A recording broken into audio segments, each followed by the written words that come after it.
the most important piece. No matter what you guys decide or how it all ends up, it will be okay. We will work it out as a group. Thank you.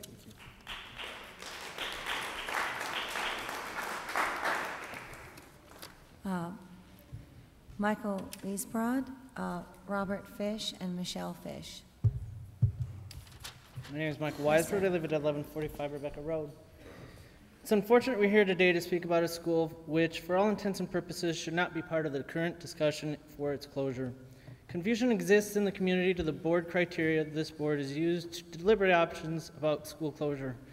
Based on the board's own consulting firm reports, Red Cedar was identified as a, quote, very usable site in a good condition and can be best used for elementary school type functions, end quote.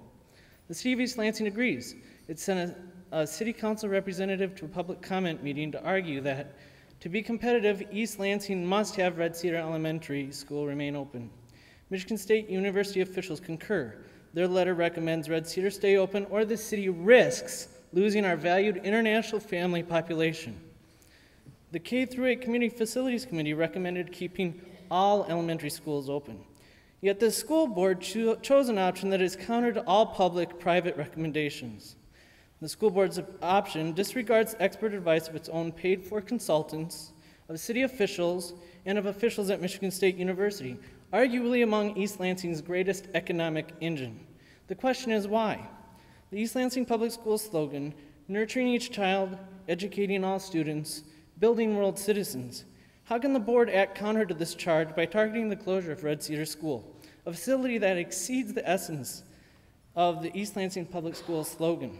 When Red Cedar School has represented in its population 40-plus countries and 25-plus languages, children are nurtured, all students are educated, and the world gets much smaller for the entire community. The Red Cedar School environment is precisely the reason the school is so successful, and the reason it is in demand by those who seek a global 21st century education. It is unfortunate that an ugly undercurrent exists to these discussions, an undercurrent no one wants to address. Our nation prides itself on openness. We are a so-called melting pot of all races. Daily, our city embraces people of many nationalities. Why then, when the inevitable school closing discussion raises, the first target is the one place that hosts children of our international friends? Like Spartan Village before it, Red Cedar is placed squarely in the bullseye. The school population performs extremely well in standardized test scores. It has been identified as essential to the quality of life, both culturally and economically for East Lansing. Those who have been asked to weigh in on this matter recommend unequivocally that Red Cedar School remain open. So I must ask one question. What compels the school board to unilaterally disregard recommendations from professional consultants, community members, and civic leaders to make a decision counter to what is right and just? Just answer me that. Thank you.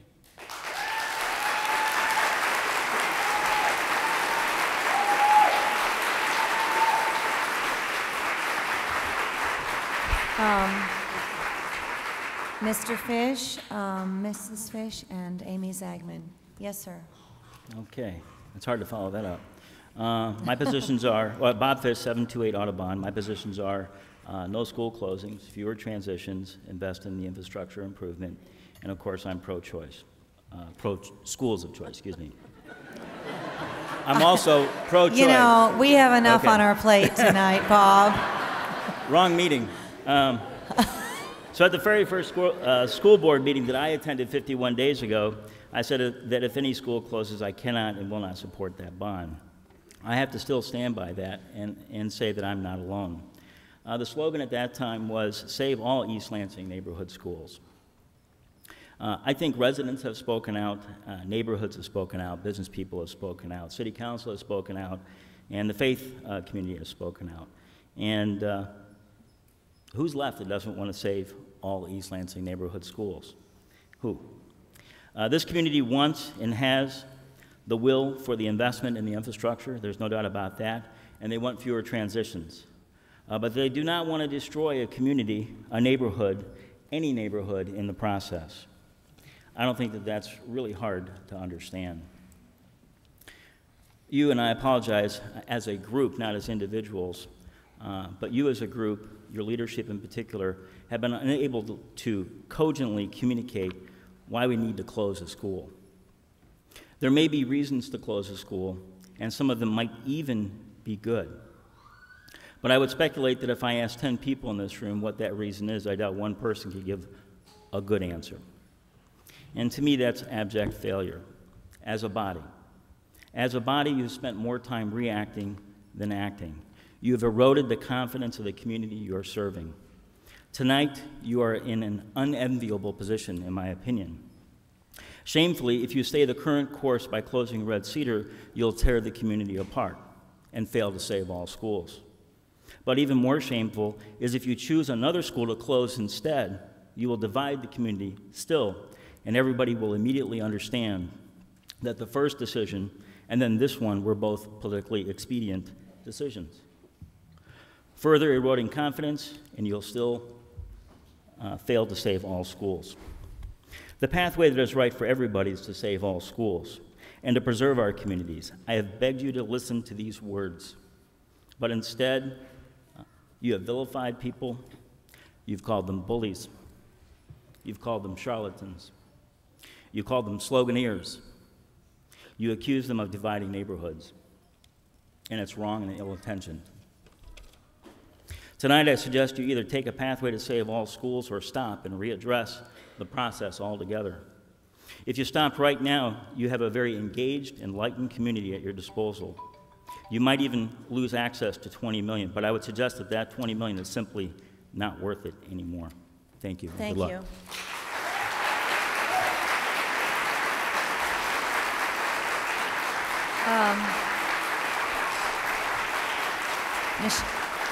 Michelle? Yes. Thank you. Michelle Fish, Amy Zagman, and Trish O'Brien Riley.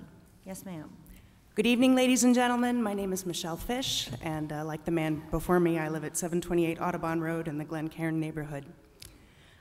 I'd like to start off by saying clearly that I don't want Red Cedar to close. And I don't want my neighborhood school, Glencairn, to close either. In fact, I don't want anybody's neighborhood school to close.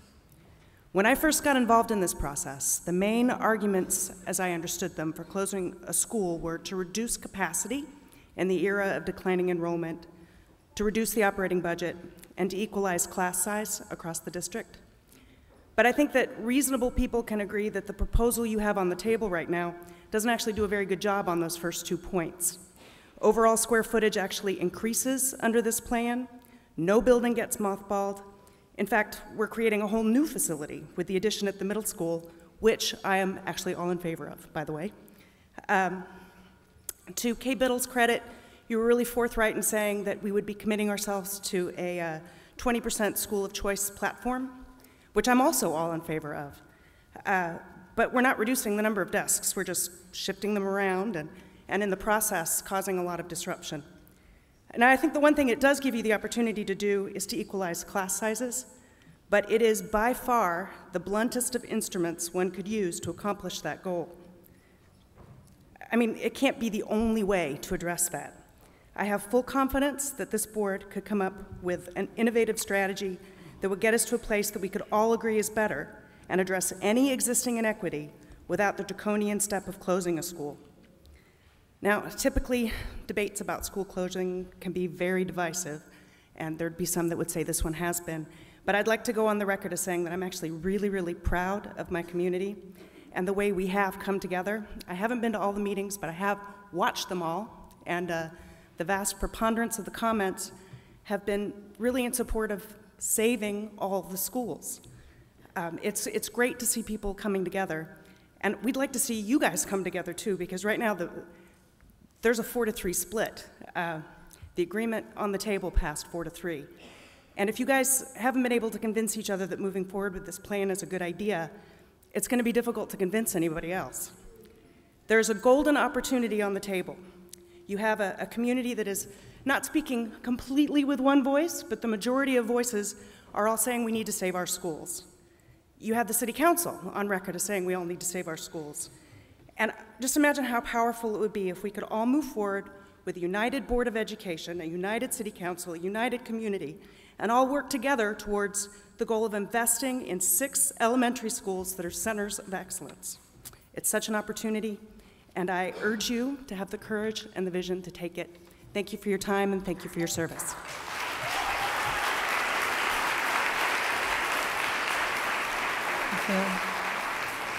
Thank you.